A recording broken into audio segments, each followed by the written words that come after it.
पटना में आयोजित literacy festival में एक शानदार मुशायरा और कवि सम्मेलन का आयोजन किया गया, जिसमें देश विदेश के नामचीन शायरों और कवियों ने अपनी बेहतरीन प्रस्तुतियों से अदब की एक बेमिसाल शाम सजाई। ये कार्यक्रम बिहार की सांस्कृतिक और साहित्यिक पहचान को अंतर्राष्ट्रीय मंच पर स्थापित करने की दिशा में एक अहम कदम साबित हुआ। इस अंतर्राष्ट्रीय मुशायरा और कवि सम्मेलन का उद्घाटन बिहार सरकार के अल्पसंख्यक कल्याण मंत्री जमा खान ने किया। अपने संबोधन में उन्होंने कहा, बिहार की धरती अदब, तहजीब और मोहब्बत की मिसाल रही है। ऐसे साहित्यिक आयोजनों से समाज में भाईचारे और प्रेम का संदेश जाता है। यह आयोजन न सिर्फ भाषा और साहित्य को बढ़ावा देता है, बल्कि नई पीढ़ी को भी जोड़ता है। इस आयोजन की खास बात रही इसमें भाग लेने वाले अंतर्राष्ट्रीय कवि और शायर, जिन्होंने अलग अलग भाषाओं और शैली में अपनी रचनाएं प्रस्तुत कर श्रोताओं का दिल जीत लिया। कार्यक्रम में मॉस्को से आई श्वेता सिंह उमा की प्रस्तुति ने विशेष रूप से सभी का ध्यान खींचा। उन्होंने जब अपनी पंक्तियां पढ़ी, अंधेरों से खौफ नहीं मुझको, मैं समझता हूँ यहाँ नूर की बारिश होगी, तो पूरे पंडाल में तालियों की गूंज सुनाई दी। उनकी आवाज़, प्रस्तुति और शब्दों की गहराई ने दर्शकों को मंत्रमुग्ध कर दिया। कार्यक्रम की संचालिका डॉक्टर सोनी कुमारी ने पूरे समारोह को सुंदर ढंग से पेश किया। उन्होंने न केवल मंच संचालन किया, बल्कि बीच बीच में साहित्य, संस्कृति और कवियों के परिचय से कार्यक्रम को और भी जीवंत बना दिया।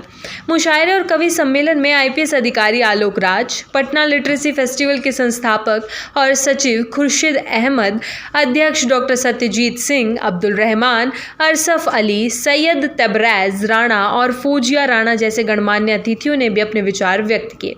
उन्होंने इस तरह के आयोजनों को समय की मांग बताया और साहित्य के जरिए समाज में सकारात्मक बदलाव लाने की आवश्यकता पर बल दिया। रुकावट के लिए खेद है, जियो के साथ करें 349 रुपये में धमाकेदार शुरुआत। 28 दिनों तक रोज मिलेगा 2 GB डाटा 50 दिनों के लिए। जियो एयर फाइबर का ट्रायल फ्री। 90 दिनों के लिए जियो हॉटस्टार का सब्सक्रिप्शन और 50 GB AI जियो क्लाउड स्टोरेज भी फ्री। जल्दी करें, डिस्क्रिप्शन में दिए गए लिंक पर क्लिक करें और पाएं ये धमाकेदार शुरुआत। कार्यक्रम में कई अन्य प्रतिष्ठित कवियों और शायरों ने भी मंच साझा किया और अपनी बेहतरीन रचनाओं से उपस्थित श्रोताओं के दिलों को छू लिया। यह आयोजन न सिर्फ साहित्यिक स्तर पर महत्वपूर्ण रहा, बल्कि इसके जरिए अनेक संस्कृतियों और विचारों का संगम भी देखने को मिला।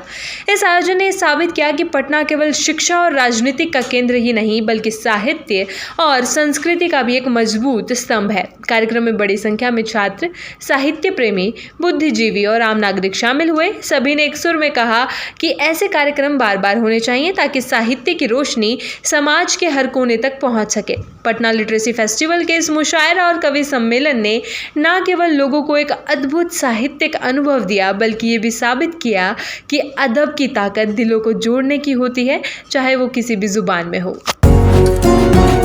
डॉक्टर ऑर्थो, अब दर्द भी घुटने टेकेगा।